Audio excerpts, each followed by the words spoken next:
Assalamualaikum warahmatullahi wabarakatuh. Perkenalkan kami dari kelompok 1 yang membawakan judul tentang penanganan pencemaran limbah pada industri pabrik gula. Sebelumnya izinkan saya memperkenalkan anggota kelompok saya. Yang pertama ada Rio Ramadan, Koirul Ramadan, Kadek Jepen Krisna, Disika Paulina Sihite, Yevita Bunga Marunduri, Ruth Afritasari. Selanjutnya itu ada pendahuluan, yaitu dalam dunia industri berkaitan dengan limbah memang sangat vital karena berbahaya pada lingkungan jika dibuang dengan cara yang ilegal. Produksi bersih merupakan suatu strategi pengolahan lingkungan yang bersifat terpadu agar dapat meminimalkan dampak negatif dan lingkungan. Namun, di sisi lain, perkembangan industri Indonesia membawa dampak negatif terhadap lingkungan di sekitarnya.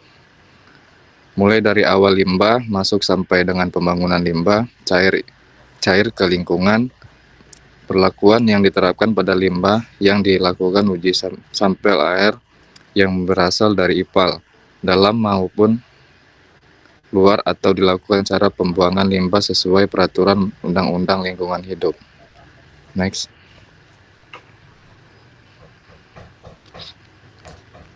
Limbah cair pabrik gula meliputi bekas air kondensor dan bekas air cucian proses.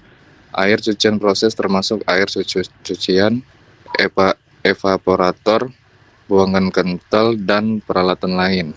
Bekas air cucian lantai, tumpahan nira, tetes, dan lain-lain.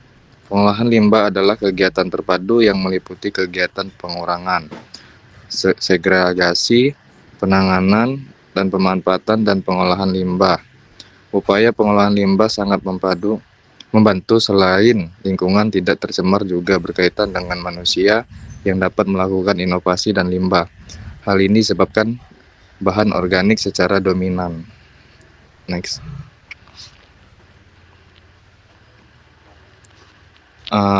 Tujuan penelitian ini sendiri, yang pertama mengetahui cara penanganan limbah industri gula dengan sistem kinerja IPAL di industri gula PTX.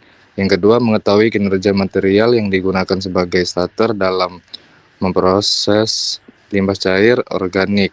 Yang ketiga, menganalisis limbah cair pabrik gula untuk melakukan inovasi oleh limbah.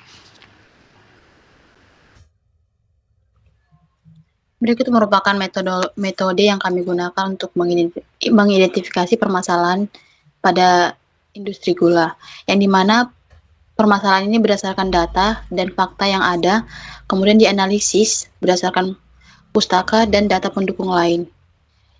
Kemudian data ini akan dikumpulkan dengan baik berupa data dokumenter dan informasi wawancara, kemudian disusun secara sistematis sesuai karakteristiknya dan dianalisis menggunakan metode deskriptif observasional sehingga dapat memperoleh gambaran secara utuh untuk mengenai fakta yang berkenaan dengan proses pengolahan limbah di PTX. Pengumpulan data dilakukan melalui wawancara, observasi, dan dokumentasi. Secara umum, mekanisme pengolahan air limbah di unit IPAL di PTX seperti diperlihatkan pada diagram alir, dengan kapasitas pengolahan limbah cair mencapai sekitar 120 meter kubik per hari.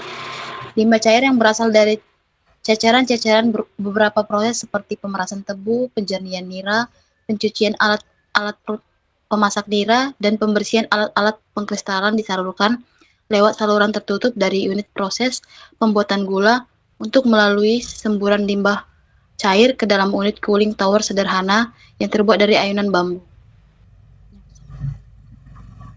Oke, berikut ini adalah analisis limbah cair IPAL. Nah, parameternya itu ada BOD 5 dan COD, TSS, minyak dan lemak, sulfida, pH, baku mutunya itu BOD-nya 60, ya seperti data yang tertera pada slide ini. Next. Nah, hasil analisis limbah cair menunjukkan bahwa air limbah yang masuk pada inlet IPAL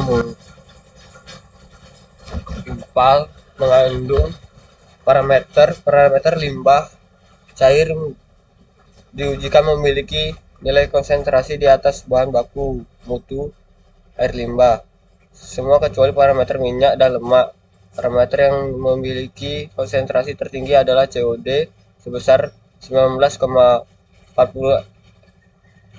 mg per liter, sementara sulfida memiliki konsentrasi paling rendah, yakni 0,0233 mg per liter. Berikut adalah diagram alir penanganan limbah. Dimulai dari air limbah masuk, kemudian masuk kepada cooling water, kemudian ditampung pada bak tampung, kemudian dilakukan pengolahan limbah secara kimia, lalu pengendapan kimia, di mana pengendapan kimia ini akan masuk kepada bak ekualisasi.